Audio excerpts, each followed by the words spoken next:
하지만은 더군다나 개약의 교회, 성전을 지은 이유가 개약의 교회를 모시기 위해서인데, 이 개약의 교회는 그 바빌론 유배가면서 어디로 사라져 버렸어요. 없어져 버렸어요.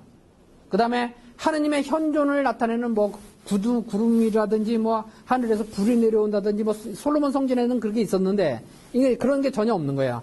하느님의 현존이나 뭐 이런 것들을 전혀 찾아볼 수 있는 것들이 없으니까 상당히 초라하고 참 비참한 그런 상황이었죠. 그래서 이것에 대해서 슬퍼하고 막 그러는 이야기들이 학가에서라든지 이런 것에서 잘 보여지고 있습니다. 이렇게 새로 지은 성전이 516년이고 이것을 제2성전이라고 합니다. 솔로몬 성전은 제1성전, 이것은 제2성전. 그리고 이 제2성전이 계속 이어져 옵니다. 이어져 오다가 유대인들의 입장에서 봤을 때는 이 성전이 너무나도 초라하다는 것을 생각을 갖고 있었기 때문에 솔로몬 시대의 그 영화를 누리는 큰 성전을 다시 짓겠다. 그런 계획을 갖고 있었는데 그것을 이루지를 못하고 있다가 어느 시대에 와서 그나마 그래도 화려하게 만들어 놨냐면 헤로데 시대에 와서 크게 화려하게 다시 재건을 합니다. 그런데 헤로데 시대에 이걸 크게 재건을 하니까 사람들이 막 긍지가 살아나는 거예요. 이제 우리가 성전을 근사하게 지었다. 그러니까 예수님의 제자들과 함께 성전에 가서 막 그런 얘기들을 하잖아요. 보십시오. 이 얼마나 화려하고 멋있습니까? 뭐 그런 얘기들을 하는데 그만큼 유대인들 마음속에 긍지가 다시 되살아납니다. 그런데 이 헤로데는 사실은 유대인은 아니었어요. 이두메아 사람이었는데 그 아버지가 유대인으로 다 개종한 그런 집안이에요. 그래서 여러 가지 면에서 이렇게 그 업신여김, 유대인들한테 업신여김을 받습니다. 이런 것들이 이제 헤로데에 와서 성전을 짓고 헤로데는 여러 건축 사업을 많이 했습니다. 사내들인도 만들고 뭐 그래서 여러 가지 이스라엘의 어떤 정치 체계라든지 이런 것을 정비를 크게 단단하게 잘했고 헤로데 시대에 예루살렘이 가장 번성했던 그런 시대라고 얘기를 하는데 아로니아에게도 그래서 그 헤로데는 뭐 자기가 굴욕 또는 멸시받는 것을 그렇게 해서 한번 더 잘해 보이려고 이렇게 애를 썼던 것 같습니다. 그럼에도 불구하고 별로 그렇게 크게 호평을 받지는 못했어요. 여러 나중에 결국에는 뭐 광기에 묻혀가지고 막 이렇게 그런 죽음까지도 좀 비참하게 그렇게 죽음을 맞이하기도 합니다.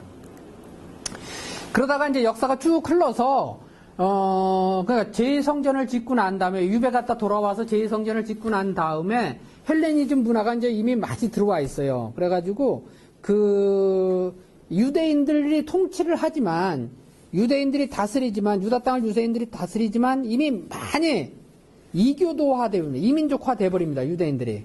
그래가지고 많은 예언자들이 나타나서 그것을 부르짖고 하는데 그러다가 결국은 마카베오 시대에 이르러가지고 혁명이 일어납니다. 이때에 마타티아스라는 그 아주 이 신앙심에 불타오르는 그런 유대 전통을 지켜야겠다는 그런 강한 정신을 갖고 있었던 사람이 그 신전에다가 이교인들의 목상이나 뭐 이교인들의 것을 이렇게 바치는 것을 보고 분개해가지고 거기서 사람을 때려 죽여요. 신전에서 때려 죽이고 그 다음에 산속으로 도망을 갑니다. 도망을 갔을 때에 그 아들들과 함께 예루살렘에 있었던 그 많은 유대인들이 정통파를 지키려고 하는 유대인들이 그를 따라갑니다. 그래서 그와 함께 군대를 만들어요. 군대를 만들고 그 아들들 특히 그 아들 중에서 유다인데 유다의 나중에는 이제 마카베오라고 불리는데 이 마카베오가 그 셀레치드 왕국과 헬레니즘의 영향을 받아 타락한 유대인들에 대한 봉기를 일으키게 되고 그 다음에 성전을 정화하고 하스모네안 왕국을 건립을 합니다. 이 하스모네안 왕국이 바로 이제 이 왕국에 이어지는 것이 헤로데 왕국이에요. 그래서 하스모네안 왕국은 왕권과 제사권을 함께 있었고 헤로데는 왕권만 있었죠. 제사권은 없었죠. 그렇게 이런 차이를 보이는데 하여튼 이렇게 이어져서 마카베오의 혁명이 일어나게 되고 이 마카베오 상하권에 이것이 언급되고 있습니다. 그래서 굉장히 이 시대가 예수님이 오시기 직전 시대에 예수님의 그 어떤 그 오시는 배경, 사회적 배경에 영향을 미쳤던 그런 시대라고 생각되어집니다. 그 다음에 이러다가 이제 예루살렘이 로마에 의해서 정벌을 당합니다. 침략, 이미 시리아에 진주해 있던 로마군에 의해서 예루살렘도 정벌을 당하고 그러면서 헤로데가 등장을 하게 됩니다. 대사제이고 왕인 하이루카누스와 아리스토블루스 사이에 내전에 개입한 로마군은 하스모네안 왕국을 멸망시키고 로마국의 속주로 편입을 시키는데 이것을 욤기프 전쟁이라고 얘기를 해요. 그 전쟁을 통해서 이렇게 합니다. 그 다음에 헤로데가 갈릴리 영주가 되는 것이 BC 47년입니다.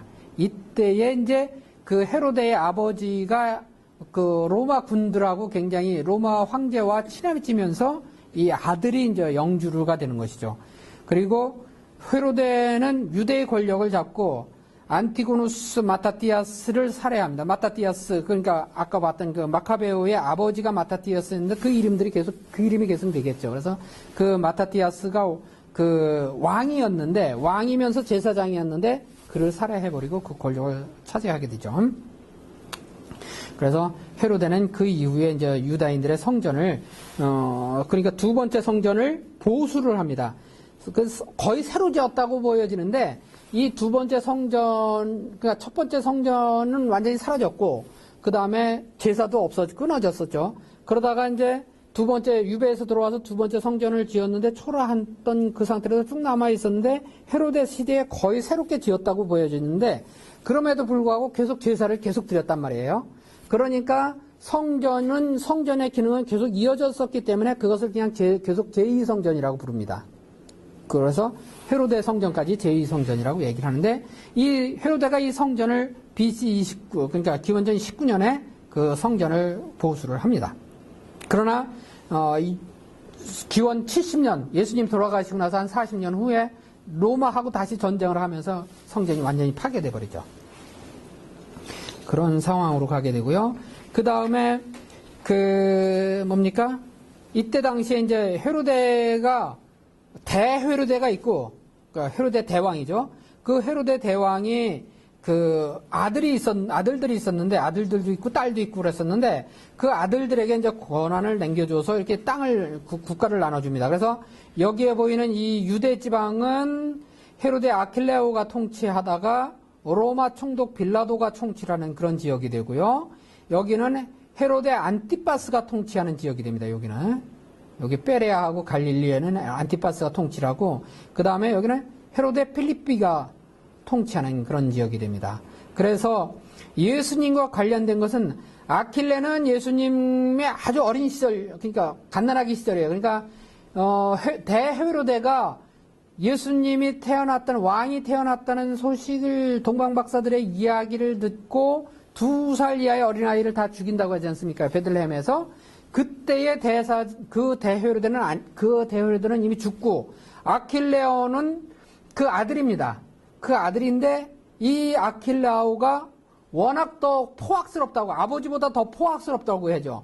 그래서 여기에 있었던 그 에집트로 피난 갔던 성가정이 그 아들이 더 포악하다니까 일리 베들레헴으로 가지를 않고 나자렛으로 갔다는 이야기가 있어요. 그렇죠? 그래서 나자렛으로, 그나마 좀 더 온순한 헤로데 안티파스가 통치하는 이곳으로 가게 되고, 이 안티파스는 예수님 순환시대에 그 예수님이 잡히고 난 다음에 만났던 그 헤로데입니다, 이게. 그 헤로데가 되고 있고요. 그 다음에 이 헤로데 필리포는 예수님하고는 그렇게 큰 관련은 없습니다. 예수님하고 만나지는 않았습니다. 근데 이 필리포의 아내, 누구였어요? 헤로디안가? 그 아내를 요 안티파스가 취했던 것이죠. 그래서 세례자 요한이 그것은 부당하다 해서 외치니까, 그래서 세례자 요한을 가두고서 그 살로메의 딸, 살로메의 춤에 의해서 선물로 죽지 않습니까? 그래서 돌아가시게 되는데, 그때 돌아가신 그 세례자 요한이 묻힌 곳이 일설에 의하면 아까 우리가 얘기했던 그 세켐, 예수님과 그 사마리아 땅 여자가 만난 그 우물이 있는 자리, 그 세켐, 우물이 있는 도시, 세켐 어딘가라고 얘기를 합니다. 그러나 정확하지는 않습니다, 그거는. 그리고 이제 아까도 말씀드렸지만 기원 63년경서부터 성전이 완전히 파괴됩니다. 로마하고 다시 여기서 봉기가 일어나니까, 그러니까 로마가 진주해서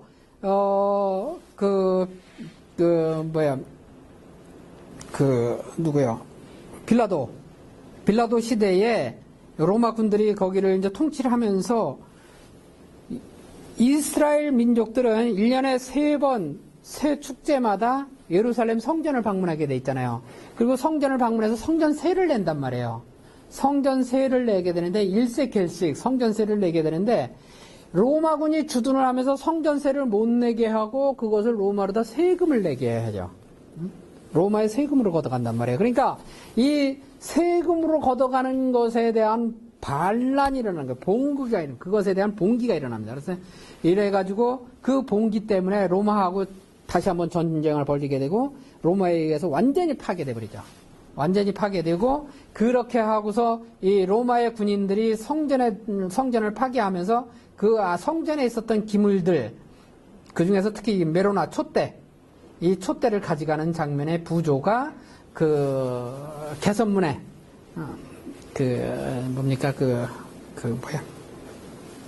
콜로세움 옆에 있는 개선문에 이렇게 새겨져 있습니다. 그래서 이렇게 것들을 우리가 살펴볼 수 있고요. 로마하고 완전히 파괴되고 난 다음에 그거 파괴되는 것뿐만 아니라 유대인들이 이제 추방을 당합니다. 그 팔레스타인에서 유다인들이 완전히 추방을 당하게 돼요. 그래가지고 이미 북아시리아로 다 이렇게 포로로 끌려갔던 추방당한 경험도 있고 바빌론으로 이렇게 추방당했다가 돌아왔는데 이때는 그런데 로마에 의해서 추방되어졌을 때는 전 세계로 다 완전히 흩어지게 됩니다. 그래서 흩어져서 디아스포라를 이렇게 형성하게 되죠. 그래서 로마에는 유대인들이 남아있긴 남아있었지만 아주 극소수, 소수민족이 되는 거죠. 작은 소수들만 남아있고 나머지는 다 추방이 되는 그런 이스라엘에서는 그런 형태가 되게 됩니다. 그러다가 잘 아시다시피 콘스탄티누스가 그리스도교를 이제 선언을 하는 것이 이제 313년이죠. 그러면서 그 그리스도인들의 어떤 새로운 이제 부흥기가 일어나게 되는 거죠.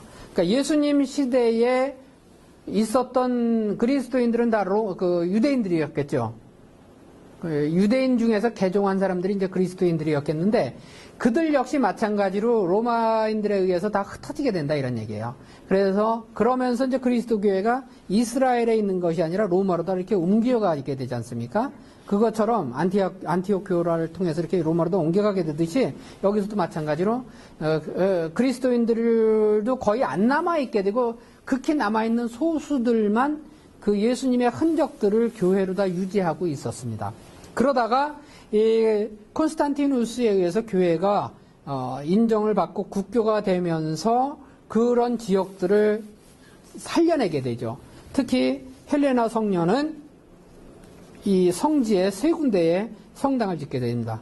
가장 중요한 예수님 무덤 자리에 성당 짓게 되고 그 다음에 예수님 승천하신 자리 그곳, 그 다음에 베들레헴에 예수님 탄생하신 자리 이 세 곳에 헬레나 성녀는 성당을 짓게 됩니다. 그래서 그 성당이 비잔틴 형태로다 이렇게 성당이 지어지고 그 다음에 나중에 회교도들이 또 600년도에 또 회교도들이 들어옵니다. 그래서 다 무너졌다가 나중에 또 세워지고 뭐 그런 것이 되죠. 그래서 그 비잔틴 즉 동로마 제국 시대에 그 동로마가 차지하고 있었던 이 어떤 그 지형이고요. 이때의 이 홀리랜드도 거기에 해당이 돼 있었기 때문에 그런 그 그리스도교가 이렇게 번성하는 그런 것을 살펴볼 수 있었지만은 그리스도교는 번성하지만 유대인들은 예루살렘에 진입할 수가 없었어요. 유대인들은 들어오지를 못했었습니다. 그리스도교에서 굉장히 핍박을 받았다고 자기들은 얘기를 하죠. 그러다가 무슬림의 시대가 됩니다. 그래서 모함에 의해서 시작된 무슬림이 이제 7세기경에 시작된 것이 이제 예루살렘뿐만 아니라 중동 지방 전체를 차지하게 됩니다. 그래서 그리스도인 중심에서 회교도 중심으로 변하게 되고요. 유대인들의 오히려 이때 당시에 이제 무슬림들이 있을 때 유대인들은 오히려 살기가 좀 편해졌다고 합니다. 그러니까 다 그리스도인들에 대해서 의해서 다 추방되어 있었는데 회교도들이 그 지역을 차지하니까 오히려 이들이 들어갈 수 있도록 허가해주고 뭐 그래서 그때는 사이가 좋았다고 얘기를 합니다. 요것이 알-악사라고 해서 아까 우리가 봤던 여기에 있는 여기 잘린 부분이 있죠. 요 부분에 있는 그 돔입니다. 이게 시커먼 돔입니다. 이게 알-악사라는 그런 회교도인데 이 자리는 그러니까 아까 우리가 봤던 그 돔, 금색 돔 있는데 여기는 그 마호멧이 승천한 곳이라고 얘기합니다. 그래서 메카와 메드라 그 다음에 이렇게 여기가 세 번째, 그 회교도들에게 있어서는 여기가 세 번째로 중요한 성지라고 얘기를 하죠. 그러다가 이제 무슬림 회교도들이 세력을 확장하는 것을 한번 보십시오. 엄청나게 확장되지 않습니까? 무하마드 시대에 요거만큼이 회교도였는데 바로 그 이후에 약 50년도 안 돼서 이만큼을 차지해버리죠. 벌써 홀리랜드를 다 차지해버립니다. 그리스도진 지역을 거의 다 차지하고 그 다음에 칼리파트 시대에는 거의 스페인은 다 차지했고요. 그래서 굉장히 큰 지역을 무슬림들이 차지하게 되고 지금은 이거보다 세력이 더 넓죠. 지금 훨씬 더 넓죠. 그래서 이 무슬림들이 차지하고 이 무슬림들이 차지하면서 더군다나 이 술탄이 막아버립니다. 그리스도인들을 막아버려요. 추방해버리고 막아버리고 예루살렘에 못 들어오게 합니다. 그러다 보니까 그것이 이제 10세기경인데 못 들어오게 하니까 서방 사람들이 또 그리스도인 세력에서는 성지를 순례를 하지 못하니까 도저히 견딜 수가 없다 해가지고 성지를 회복 운동하자 해서 십자군 운동이 발생을 하죠. 그래서 십자군 전쟁이 벌어지게 됩니다. 그것이 1199년서부터 1291년까지 약 200년 동안 십자군 전쟁이 벌어지게 돼서 십자군 전쟁을 통해서 이제 성지를 회복합니다. 성지를 회복해서 4개의 국가를 수립합니다. 그래서 에데스라든지 안티오키라든지 트리폴리라든지 4개의 국가를 이렇게 여기 에데사가 여기고요. 그 다음에 안티오키가 여기고 트리폴리가 여기고 그 다음에 제루살렘 이렇게 4개의 국가를 십자군 운동으로 해서 그리스도인 국가를 이렇게 세웁니다. 이렇게 세우게 되고요. 약 200년 동안 이렇게 하는데 하여튼 엄청나게 많은 피를 흘려서 그 일을 했지만 결국은 그런 노력마저도 무위로 돌아가서 그러니까 아까 우리가 봤듯이 비잔틴 시대에서 회교대 시대로 넘어가지 않습니까? 회교대 시대로 넘어가면서 성당을 다 때려 부십니다. 다 때려 부시든지 아니면 회당으로 변화시킨다든지 그랬다가 다시 십자군이 와서 이걸 회복하니까 십자군들이 또 요 회교도들을 다 때려 부시고 거기를 또 성당으로 이용하고 그렇게 해서 지었습니다. 지었는데 이것이 오래 안 가죠. 200년 지나니까 또다시 마물릭이라는 그런 이집트에서 출발한 회교도들이 거기를 지배를 해버립니다. 그것이 이제 14세기 초반이 되죠. 그러니까 이들이 지배를 하면서 또 십자군이 해놨던 것도 다 때려부시고 회교도로 성당으로 또 하고 회교도 성전으로 하게 되죠. 그렇게 해서 마물렉 이게 역시 회교도 이집트를 출발했던 그런 회교도 세력들이고요. 그러다가 이들이 세대가 이제 16세기 초반에 이들이 그 오토만 그러니까 터키 회교도들의 지배들을 받게 됩니다. 그래서 터키 회교도들이 이런 넓은 영역을 차지하고 있었는데 그러면서 이 지배를 받게 돼서 역시 마찬가지로 같은 회교도의 지배를 받는 것으로 남게 됩니다. 그러면서 1차 세계대전이 발생을 하고 1차 세계대전에 터키 오토만 세력이 완전히 무너져 버리죠. 완전히 무너지면서 이 지역을 이제 1차 대전의 연합군들이 하게 됩니다. 그런데 이때 터키 시대에 예루살렘 성전을 복원을 합니다. 이게 1542년에 예루살렘 성전을 복원하고 스타투스 쿠오라고 해서 현 상태를 유지하는 것. 그것이 뭐냐면 예루살렘 옛 도시 성벽 안에 그때의 회교도들이 있으면서 유대인들이 한쪽에 들어와서 살고 있었고요. 그 다음에 회교도들이 있었고 아르메니안 출신들이 있었고 그 다음에 그리스도인들이 있었고 요 네 세력들이 그 옛 성벽 안에 살고 있었는데 그것만큼만은 평화롭게 그냥 인정해 주겠다 하는 스타투쿠오가 형성이 됩니다. 요 시대에 이미 회교도가 힘을 잃을 당시죠. 1852년이면요. 그리고 시오니즘이 1897년에 발생을 해서 유대인들 사이에 여러 디아스포라로 흩어져 있는 사람들 사이에 특히나 폴란드라든지 러시아라든지 독일이라든지 이런 곳에 있었던 유대인들이 시온으로 돌아가자 그런 운동을 펼치게 돼요. 그래가지고 야곱야곱 땅을 삽니다. 이스라엘 땅을 사고 예루살렘 땅을 사고 그래서 야곱야곱 땅을 사면서 시온으로 돌아가자 하는 그런 운동을 펼치게 되는 것이 바로 19세기 말이 되겠습니다. 이것이 이제 그 회교도 그 터키 회교도 시절이라면은 이제 1차 대전이 끝나고 나서 터키가 여기 이 지역에서 이제 세력을 잃고서 빠져나가니까 그러면서 이제 영국하고 프랑스 즉 1차 대전 전승국들에게 이 지역을 관할 통치를 하게 됩니다. 시켜주게 되는데, 그래서 관할 통치했을 때 영국이 이 팔레스타인 땅을 이 통치를 하게 돼요, 여기를. 이렇게. 1941년까지 이렇게 통치를 합니다. 48년까지 여기 통치를 합니다. 이 시대에 유럽에서는 유대인들이 600만 명이 학살이 되고, 그 다음에 그런 와중에 팔레스타인으로 귀환 운동이 벌어지게 돼서 막 땅을 여감야금 사게 되고 막 그렇게 됩니다. 그리고 이제 이루어지는 것이